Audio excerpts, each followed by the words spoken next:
तर आज आमच्या लग्नाचा वाढदिवस आहे, म्हणजे वेडिंग अॅनिव्हर्सरी आहे. त्यासाठी स्पेशल ब्लॉग शूट करते. चला म्हटलं कशी सेलिब्रेट करतो तुमच्या सोबत पण शेअर करू आणि तुम्हालाही दाखवू. तर केक वगैरे भैया घेऊन आलाय आणि आता केक कट करायचा आहे आणि बाहेर जायचं होतं जेवायला, पण आमच्या गॅसचा प्रॉब्लेम झाला. काय झाला तर तुम्हाला पुढे दाखवते. तर गॅसचा प्रॉब्लेम झाल्यामुळे आता खूप लेट झालंय, 9:30-10 वाजले. आता जाऊ शकत नाही म्हणून मग घरीच पार्सल वगैरे आणलंय आणि घरीच जेवण करणार आहे. आणि माझी शाहू पण एवढी गोड तयार झालीये मम्मी पप्पाच्या अॅनिव्हर्सरीसाठी. हो ना बाय, गोड गोड फ्रॉक घातली तिने आणि एकदम क्यूट दिसती. तर तिची हेअरस्टाईल वगैरे करायची बाकी आहे अजून, तर तिची मस्त हेअरस्टाईल करते. आणि हे गळ्यातलं मी आणलं होतं जत्रेमधून, तुम्हाला दाखवलं होतं, ते मस्त घातलंय आज. छान दिसतंय. सिंपल साडी वगैरे घालून मस्त रेडी झाले. तर बघू आता सेलिब्रेशन वगैरे करू आणि तुम्हाला पण दाखवते.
तुम्हाला सांगत होते की आमच्या गॅसचा प्रॉब्लेम झालाय.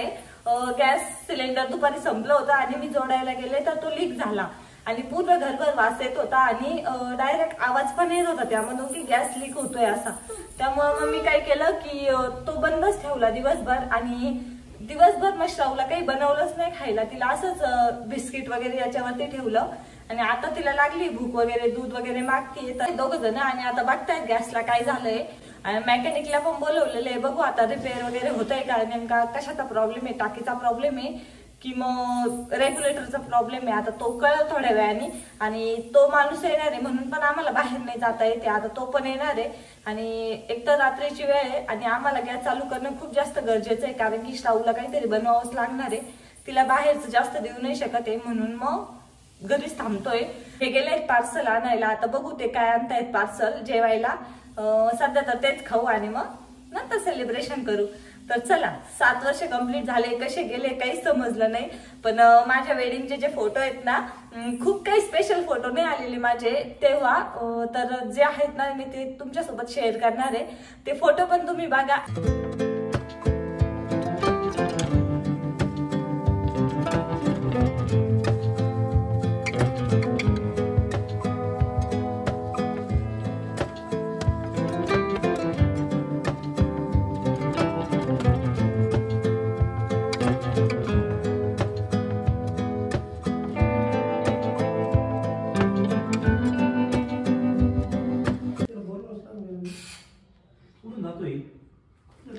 तिथून हवा लागते अरे हाताला, त्या बटनापासूनच हवा लागते.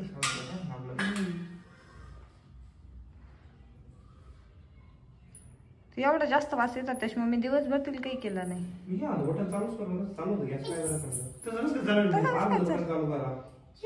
तरी पण अरे वास किती डेंजर येतोय. नेमकं सिलेंडर खराब आहे का पण त्याला बसन पण त्याचं हे नाही ना त्याचा गॅस संपलेला आहे वास नाही येणार. पण टाकून कसं समजतं मला नाही माहिती.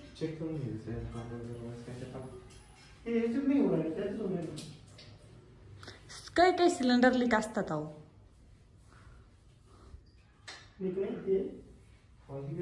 चालू होते चालू केलं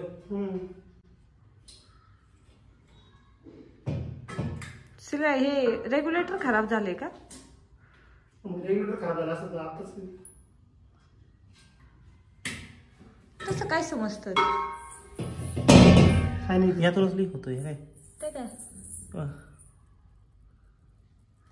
बुडबुडे येते ना. आता वास येऊ राहिला त्याचा बंद करून ठेवून द्यायचा लीक आहे त्याला सांगावं.